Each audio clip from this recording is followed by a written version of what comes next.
When I started to study whole health, I got the rude awakening that it's an inside job. It's something that I have to do on my own. And the more knowledge that I can get to support my healing, my health, then the stronger I'll be, the healthier I'll be, and the more I will be able to think better and choose better and live better. And this inside job led me to study many disciplines of natural healing. On one level, there's the physical, on the other, there's the mental. On the next, different levels, like steps of stairs. On another level, there's the emotional. On the next level, there is the spiritual. And I'm sure there are many more that I have yet to learn about. And when I came, the more I learned about all these different bodies that we have, the different layers that are inside, the more I realized that living from the physical body was a bit of a waste of time, because the physical body is always looking for more and more and more stuff to put on to make this physical body more acceptable. Then I learned that there is no point in living from the mental, because if I'm living from the mental, then I am choosing to decisions that have been programmed into my subconscious mind. And these choices are somebody else's choices, not mine. And then I realized on a spiritual level, on a soul level, we all have a soul, and we all have a spirit inside in us. I realized the only way to heal is from our spirit. And we all have a soul, and there is a spirit that is out there that is beyond our comprehension. But once we are living from our soul, because our soul is connected to our heart is connected to our emotions are connected to our choices, and our choices create our life. So when we live from the soul, we're not living from perfection, but we are living from being authentic. And that authenticity comes to admitting that we are all imperfect, and that we are here to help each other. And in doing so, live from a higher perspective. So when I started to look inside, what did I see? I saw a lot of scars, a lot of trauma, a lot of beliefs that weren't for my benefit. And I saw scars, and I saw all the horrible things that I didn't want to look at. But when you start to look inside, it doesn't just start to look inside and then it stops. It doesn't. It leaves little crumbs along the way. And these little crumbs, you say, oh yes, I can see that now, that can help me.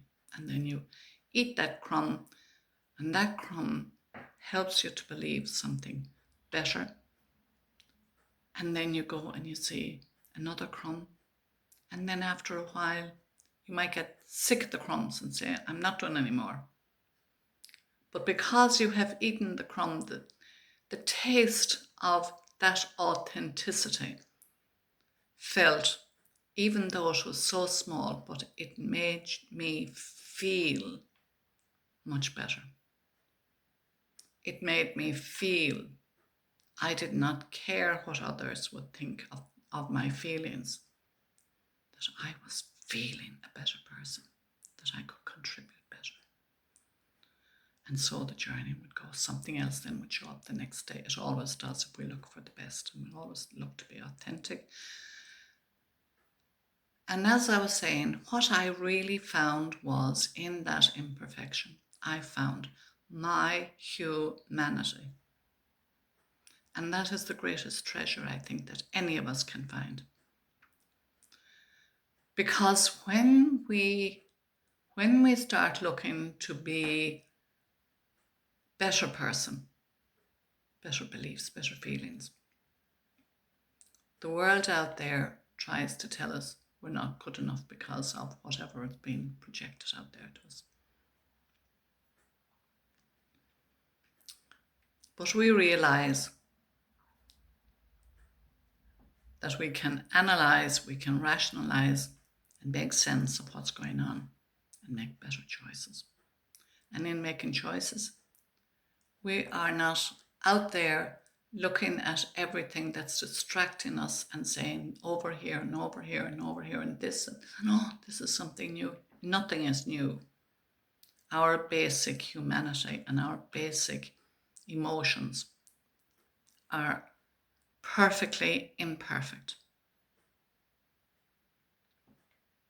And if we can do that and realize perfection doesn't come, not in this life, maybe not in the next, maybe not in the next trillion lifetimes, but as long as we're growing from the inside, we are developing ourselves in ways that contribute not only to ourselves, to our family, to our friends, but to society. We don't have to say anything, just by being the best we can, quietly, not shouting, just being. We can change lives, change ourselves. It reminds me of a story I once heard. I love stories because I think a story can tell so much, say so much. This story was about a man a long time ago who lived in a village and he saw a lot of suffering. And he said to himself, I'm going to go on a journey and I am going to find the answer that these people need. So he packed his bag and he headed out, walking along the road. And when he got tired, he decided that he'd sit down and have something to eat and maybe a rest. So he sat down, and the next thing he heard beside him a little voice saying, Where are you going? And he looked around him and he still heard the voice saying, Where are you going? And he looked and he saw a little twig. He could have picked it, he could have broken it up and picked it, and that'd be the end of the voice, but he didn't. So he answered the voice and he said, I'm going out to the world because there are so many questions I need answered for my people. And I'm going to find the answers and I'm going to come back and I'm going to give the answers to the people. And that was the end of that conversation. He got up and he headed home. And many, many, many years later, after he had searched around the whole world that he knew, he decided, in vain, I better go back. So he headed back. And as it happened, he was going to sit down and have a rest. So he saw this fine tree. He said, I will sit down. The shade of the tree will shade me. I will put my back up against the tree. I need to enjoy the sunshine and just have a rest. And as he did, he heard this very strong voice saying, Where are you going? I said, where is that voice coming from? He had the voice again, stronger this time. Where are you going? Exhausted, he looked. He said, is it you that's talking to me? And the tree said, yes.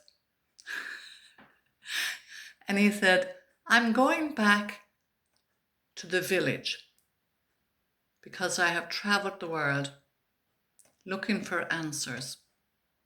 And I'm unfortunately gone back very dejected because I found no answers. And the tree said to him, I remember you. Many, many years ago, you sat down beside me and you told me where you were going. And here you are coming back now. And here I am, a strong, big tree. My roots are strong, my leaves are healthy, my branches are wide. And he said, I didn't go anywhere. So for me, the moral of the story is we can search all we like outside.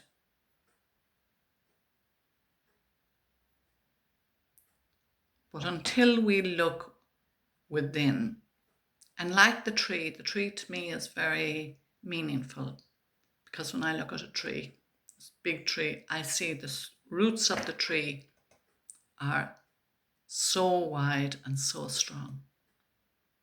And I know that that tree only grew because the soil supported the tree and the roots grew. And as the roots grew, the tree grows. If you ever notice the tree, it'll only grow, the leaves and the branches will only grow as wide as the roots. So a big tree will have very deep and very big roots. So the moral of the story for me is we need to go as deep as we can in ourselves and just say, I'm going to go. I've gone down the rabbit hole so many times. Just say, I am going to start thinking a little bit below the surface, below the facade that the world has created. And when we lift up that, we have the courage to lift up the first layer and look. Don't worry about what you find. Just realize you are in control of your life. For your roots to grow strong, you say, I will look after myself in every way I can. I will listen to the voice inside in me, not the voice of the television, not the voice of the neighbor, the voice of gossip.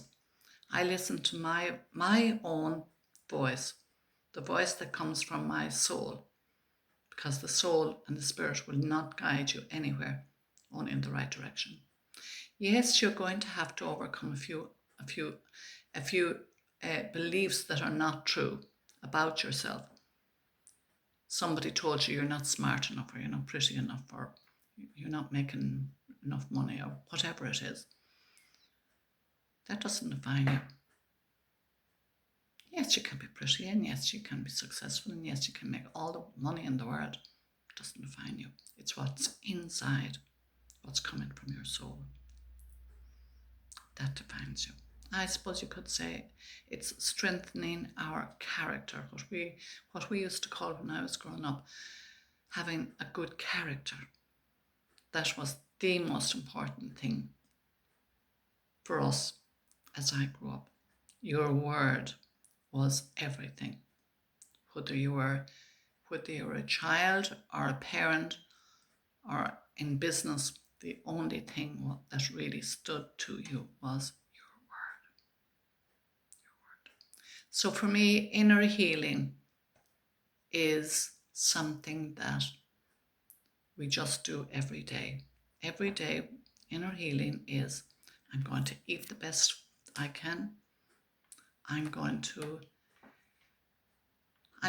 read something that benefits, that strengthens me. I'm going to look at something that stimulates a positive reaction. I am going to, when I talk to people, I'm either going to stay silent or I'm going to contribute something positive. That's all we have to do, day by day, one step at a time. The roots will get stronger.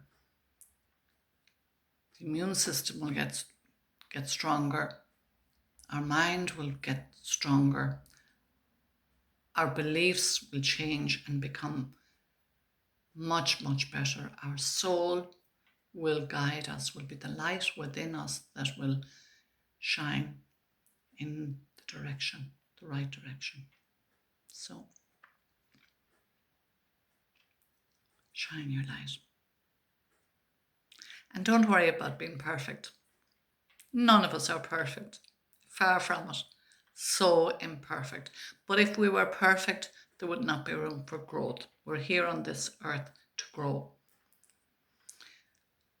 And when there's a crack in us, all those cracks, that is there to allow the spirit in. Spirit wouldn't be able to get in. So we open our heart, open our soul, and allow, just say, I allow the spirit. I allow my good from the spirit to come to me this day. And I wish the good for all of you this day. God bless.